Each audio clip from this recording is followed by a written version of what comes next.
We are getting ready to take a walk down the hillside. And this morning we heard a reading from Psalm 118, verses 20 plus. 2 or 3 verses there. I'm not sure exactly where they stopped. There you can see the famous Dome of the Rock right there. We were down there yesterday. We were right there.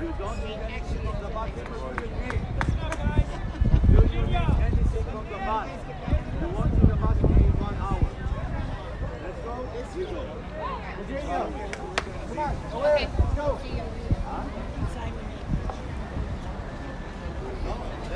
Thing. If it's not, Yes.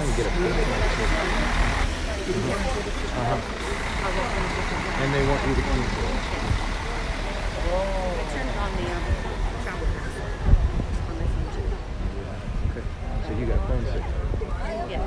Okay. Which means I also have the ability to do a messenger message with sheep. Okay. Whoop! I'm glad I grabbed my check. Yeah. John over here. What happened? He's putting his jacket on now. I'm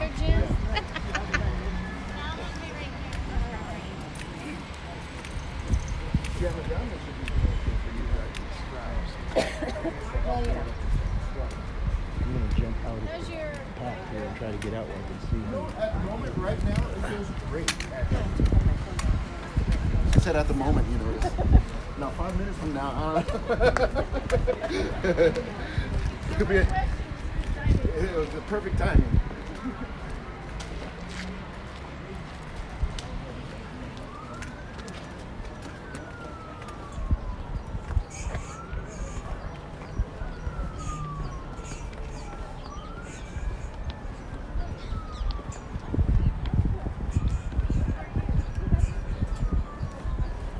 It was verse 26.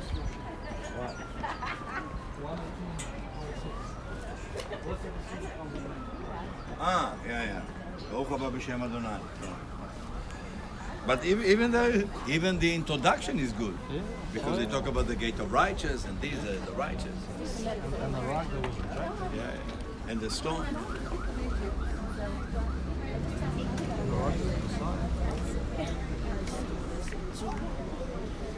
Perfect.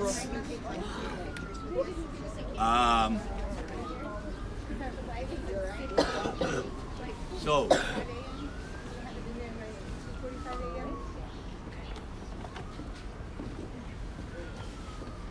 that means come near me. So I'm sure you're excited to walk on the Palm Sunday, which we are going to be very soon, and I'm going to make a stop. And the stop which I'm making is in the small church right there, which the top of it designed like a tear of a man, and therefore the name is in Latin is the Lord wept, or Dominus flevit, which is Latin. The Lord wept. Jesus is weeping over Jerusalem because he knew what will happen. But let's go back a little bit before we talk about this. So we will have the right introduction, and we will know also chronologically what happened. So we know that Jesus lived in the Galilee, right? We know that, right? We know that he started to get his influence, his followers in the Galilee. Remember, we talked about it. He comes to Jerusalem, he comes to Jericho. Remember the short man? We talked about him as well. He's already leading quite a big group. He comes towards Jerusalem on his way, and the rumors are going ahead of him. You know, people talk. You know, Israel national sport, we are going to get in Tokyo a gold medal. It's called gossip. Some people tell me that their country will do it. Yeah. In other words, people like to talk, and this is how you pass information. And you can imagine the talk people, I can't see anybody behind you. You're here and you're hiding in the hall. Yeah. So what I'm saying is, imagine to yourself the talk of people. He was there. He was in Jericho. He talked to this guy. You don't believe it. If you have a problem, wait, he's coming. We know his people told us. And therefore the two sisters are waiting where? On the road. The entry to where they live, which is the other side of the mountain. Place called Betania or Beit Anya. That became Jesus, I would say, safe place to be. Close to Jerusalem, but not in Jerusalem. Why not in Jerusalem? Who is in Jerusalem? And the Roman. Don't forget also the Roman. High priest for sure. So long story short, he comes to Betania or Betania if you want. And what happened? The two sisters have a problem. What is he doing? What happened to the what was the problem? Lazarus died. He died, right? And he's been dead, and he was there for 4 days. why? What difference does it make? 3, 4. He's dead.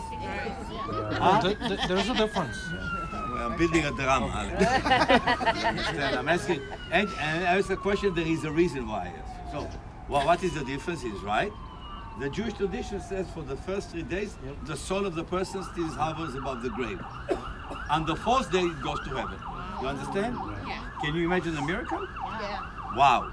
We read in the Bible about 3 days somebody been dead and they were never read about 4 days. Therefore, it's important to know 4 days. Can you imagine if you will hear all of this and you live in Jerusalem? Don't you want to meet him when you come to Jerusalem? Don't you want to hold the palms in your hand and say, blessed who is coming in the name of the Lord? That's what you're referring to? Yep. Now, what I'm trying to you to understand, try to put yourself in the situation.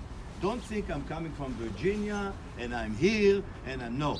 Imagine you live in Jerusalem and all of this is what you're hearing and you say, wow, Messiah is coming, I must come and meet him. Not everybody believed, but those who believed came here. And what are they holding in their hands? Palms. That is absurd. It's a Passover. Jews never hold palms in the Passover. What is happening here? And they are all Jews. They are not people from somewhere. The followers of Jews, and those guys are? Thank you. And Jesus was a Jew. Thank you. And they knew exactly the Jewish tradition. So you can't say they didn't know. So what is the reason? Why are they holding palms? But I thought that was the prophecy of the Messiah coming and they were to do that. But the palm is important. That's my question. Why the palm is important? Because the palm representing two things. Righteousness. Two things. Righteousness, you're right, but also victory. Oh. In the ancient world, palm is victory. So you have the combination of two. The righteousness, and he's the righteous of all righteous, but also he's victorious. I hope I said in proper English.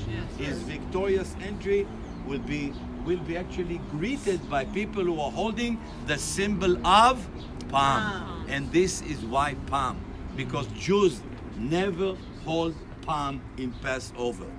The Feast of the Palm is the Feast of Tabernacle. Yeah. Okay? But now we understand why. So what we are going to do, we are going to walk the Palm Sundays. And you can sing if you wish. And I will make a stop at the place where the Lord wept. And I will talk a little bit about how people used to be buried. And you have a great view right from there. Okay? Do we have a question? Why people go? By the way, done wrong. אני מתכנן, הכל יהיה בסדר, אני אתקשר אליך. ביי, ביי, ביי, ביי. That must be been again. Okay, all good people, we understand where we are? We understand. People, I want you to understand the geography. Galilee, Jericho, Bethany, remember? And Mount of Olives. He comes this way and he's going to his city. Are you with me? Yes. Don't forget that also the last event of Messiah coming again is the Mount of Olives. Zechariah chapter 14 is the reading. You can read Zechariah 14. People, we have the setting. We understand. We are on the palm. Whether it was here or there, but for sure from the Mount of Olives all the way down, palm. Thank you. You are all the welcome to stay. If you want to. When the actors are coming, what do? And there is a question mark.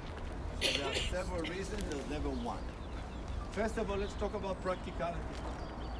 Back in the time, how people were buried in the field. You dig a hole, you put the person. What happened? Some animals smell. What do they want to do? Dig. So if you pile stone on top, what do? You make it very difficult. And the more stones you are piling, what happened then? It's more difficult. But at the same time, you create a monument.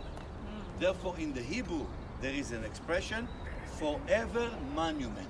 In the Hebrew, Gal Ed. What does it mean? Imagine many years ago, thousands of years ago, you were walking somewhere in the field and you will see a pile of stone. What will you know? That the owner of this field or somebody from the family had died. And you say, hey, I remember him. Yeah, I knew him. I'm going to put a stone to say I had visited. So now it became a tradition. When we come to visit someone, what we do? That's exactly, we don't lay flowers. We don't do flowers, we put a stone to say, yes, we were here and we paid our respect. Second, do you see a hole right there in the grave? Yes. Right there? Yes. The hole is for the candle. Because when we come for Memorial Day to visit the grave, let's say my family, my dad, my mom, my sister, unfortunately, we light the candle. And you could see right there, a candle right there. Yes. And the expression in the Hebrew from the book of Proverbs, a candle is like a soul of a man. Meaning when you are lighting a candle, you are like calling to the soul of this person. So now you understand both. Why we put the stone and why we light the candle. By the way, we bury the people in the ground, not above. It has to be 6 feet, dust to dust. What you see here is a monument. That's only a monument. The person is there in the ground. It has to fulfill scripture. And scripture says, dust to dust. Remember? Okay, so remember Mount of Olives. Remember the Palm Sunday. Remember why we bury like this. And remember why we light the candle. And don't forget, we are facing the Kidron Valley. People be with me. That's the Kidron Valley. On the other side, you see a cemetery? Yes. That's Muslim. Why Muslim? Because their holy place is the Mosque. is the Dome of the Rock. Remember? And what they want to do? They want to bury their own people close to their holy places. So on the other side of the valley, we have Muslim. Are you with me? Muslim cemetery. By the way, do you see a double gate like a shape of a heart? Yeah. You know the name of the gate, right? That's called the Eastern Gate or the Golden Gate. In the time of Jesus, it was open. As Jews, we don't say Eastern or Golden, we say Gate of Mercy. And of course, at the time, the high priest used to go out of the gate, and he had several things which he had to do on the Mount of Olives. Among them, to light a torch. Why lighting a torch? Because how will you announce the beginning of a new month? There is no calendar, there is no iPhone. What do? You light a torch. On this mountain, on the other mountain, they see the torch, you light the torch, etc., etc., etc., etc. According to the Talmud, within 6 hours, the Jews who lived in Damascus knew that the high priest in Jerusalem already announced the beginning of a new month. Okay? So people look at me, this was open. This was open. Be with me. It will be reopened at the right time. Are you all with me? It will be Real. at The right time. Take your picture.